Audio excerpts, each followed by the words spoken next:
Ֆիլմի հենց առաջի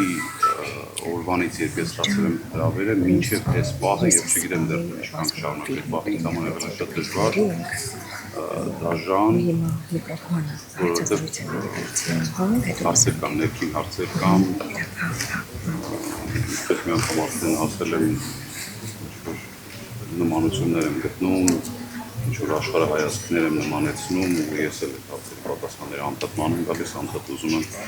գուցե չգտնենք այդ հարցերի պատասխանները, բայց կարծում եմ, որ մենք սխալներ ունենք, պետք է սխալները ուղղել։ Ինչ հիշում եմ իմ ստեղծագործական կյանքը, ես այդպես հաշտու խաղաղ չի անցել իմ կյանքում, միշտ ինչ-որ վիճել եմ շատ բաների հետ, միշտ չեմ համակերպվել, միշտ ինչ-որ մի բան ուզեցել եմ դեպի լավը փոխել։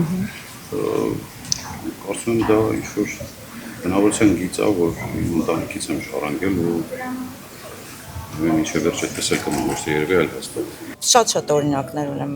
աչքիս առաջ, բայց այնպես չի, որ այդ ցավը այն ժամանակ մամաները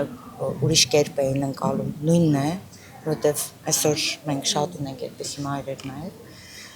ու որոնց ցավը էլ ավելի մոտից ենք տեսնում, քան այն ժամանակ, որովհետև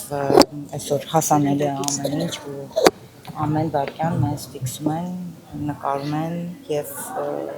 բացարձակ կարևոր չի դու ինչ հոգեվիճակում ես, դու այդ պահին էլ կարող ես հայտնել կադրում։ Այնպես որ հիմա մոտից ենք ավելի շատ տեսնում, ցավոք սրտի պիտի անպայման նշեմ, որ այդ ամենը անգամ այսպես շատ մոտից տեսնելով մենք կորցրել ենք մեր ապրումակցումը, քիչ չի ասի վտանգված է, երբեմն բացակայում է։ Ես հուսամ, որ ֆիլմը ինչ որ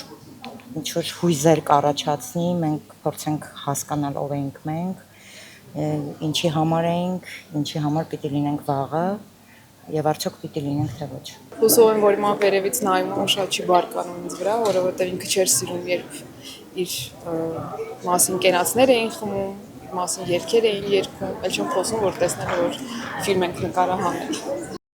Չմոռանաք հավանել տեսանյութը եւ բաժանորդագրվել Civic AM-ի YouTube-յան էջին։